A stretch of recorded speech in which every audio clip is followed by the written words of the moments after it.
Kərbəla böyük məktəbdir. Ona görə böyüdür ki, nübüvvətin varisinin inqilabıdır. Ona görə böyüdür ki, birbaşa Qurana söykənib. Heç kim Kərbəlada Qurandan bir hərif qıraq şey tapa bilməz. Biri inadkar olar, biri ləziz olar, biri başa düşməz olar, təəssübkeş olar, o şeyləri eləyər. Amma həqiqətən bir dənə adam dinindən, əqidəsindən asılı olmayaraq adamlığı olsun, gəlsin Kərbəlada bir dənə nöqtə qoysun ki, yoxdur. Kim yaşada bilər 1400 illik? Bir dənə göstərin də hansı zorla bu Kərbəlanı yaşadırlar?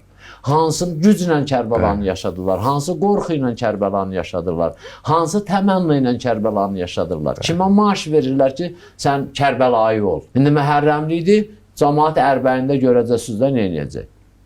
Evində sabaha çörəyi olmayan, görürsən, borc tapır, gedir, gəlir, hissə ödəyir.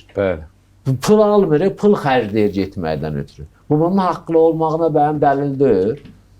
Amma vaxt olub, bundan da çətin olub.